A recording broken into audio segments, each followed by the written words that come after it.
So, welcome back to Building Resilience and Navigating the Journey with Multiple Sclerosis, or short for Building and Navigating Podcast.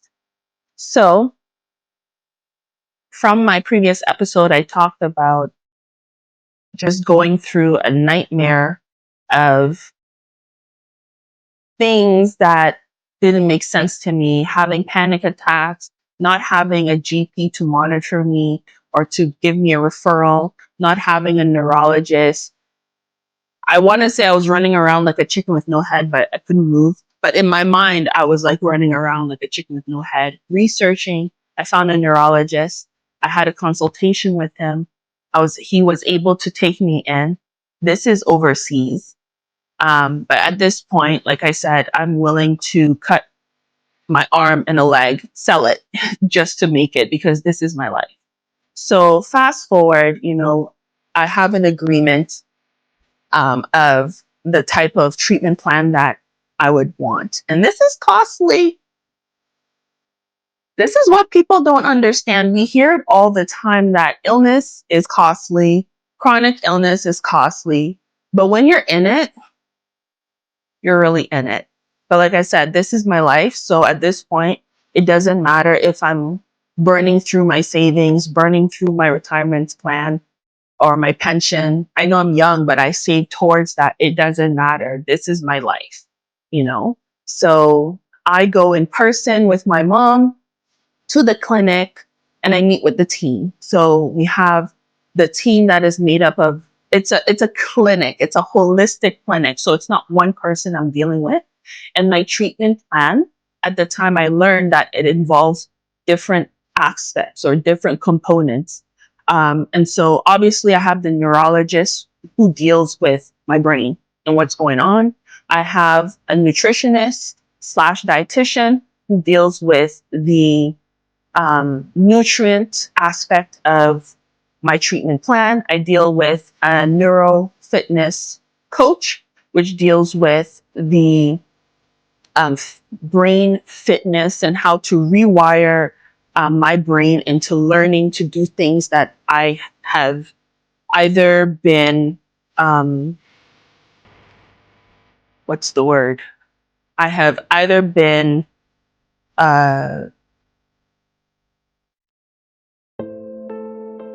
become disabled or no longer know how to do or impaired. And it's very similar to physical therapy, as they say in the States. In Canada, we say physiotherapy. But I think they work together. Then there's another component, which is health coaching to deal with my heart, to deal with the mental health aspect of what I'm going through. And so what is important is this is a holistic perspective or a holistic approach, which is also medical. But it's also important to know that when you're dealing with illness, something that's critical, something that's terminal, something that is chronic, something that is short term, it doesn't matter. There are different components to healing or on the path to healing. And so that's what I learned with this clinic, that's what they were offering. And that all the different moving parts was what is going to contribute to me getting out of that flare, that attack on my body from the MS, and also my overall well-being, and the trajectory of, my future and what I can do with that. And so at this point, I was just grateful that they would see me. I mean, I made the trip, I did the work, I found them, I did all of that. But you know what? I want to give God the praise and the glory in this because I didn't find them myself. I took a step to seek, right? Those of y'all who know, God says to seek and ye shall find, knock and the door will be open. So I did the work to seek. But I believe that God brought them to me because, like I said, I had no guidance. I had no direction. This was my life. I was probably going to overdose on steroids if I didn't find this doctor because I didn't know what to do. And I mean, this was an immunosuppressant, and it was part of my treatment, but it wasn't supposed to be like long term. I didn't have a doctor to regulate that. I didn't have a doctor to tell me, oh, you can't do this for that long. So I'm going to stop talking right now because about that, because it's like, if not for God, I'd probably be dead by now. Seriously. It's one thing to go through an attack and have complications, but it's also another thing to have a diagnosis, do the tests that lead to that diagnosis, and still, like, I was in a pickle because, like I said before in the previous episode, the private clinic that I was at, I wasn't staying there. I was on vacation. So they can't give me a treatment plan. They can't come up with that. They can't tell me anything. They were like telling me to hurry up and go back to my home base so that the physicians who are there can take care of me, not knowing that I don't have a doctor. It's like it wasn't registering to them. I kept saying it. I don't have a doctor. I don't have a neurologist. I don't have anyone that can guide me or transfer, what you guys have started to them to continue. So finding this neurological clinic, it's a private clinic, was a miracle, is a miracle. And they're the only ones I know of so far. I don't know if this exists in other states or other places, but this is the first and only one that I came across so far that either requires a referral from your doctor or a self-referral, which is what I did. So I just, stated my case. And obviously, everything I was saying was alarming, and they accepted me. So kudos to this doctor for that. Anyway, so I had my assessments in person, did some different blood work, had more insights as to my prognosis. And I don't want to say it wasn't looking pretty, but it was like, I can be safe.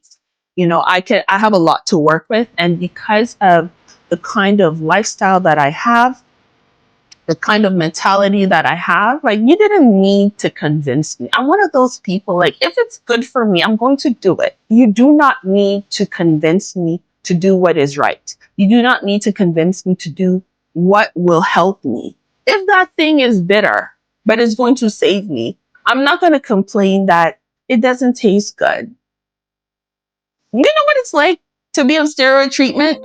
Your mouth tastes like metal. You can't eat. I've been in positions where I can't eat. I've been so weak that, and I forgot to mention that while all this is going on, I can't feed myself. Okay? I don't know how to. My brain is impaired. My fingers, my dexterity is impaired. I cannot grip anything for too long. Okay. I cannot, like, the fork is too heavy. The spoon is too heavy. How to cut with a knife and fork? I don't even know how to do that. Everything is difficult. I am mentally impaired. So my mom and my husband and my sister are the ones feeding me. Like, I literally was robbed. Yes, I have learned a lot about MS and just that road to resilience, but my independence was stripped away from me. I wasn't able to eat on my own for months, almost a year. I became a shell of myself and fluctuated in my weight. Sometimes I lose weight, sometimes I gain weight.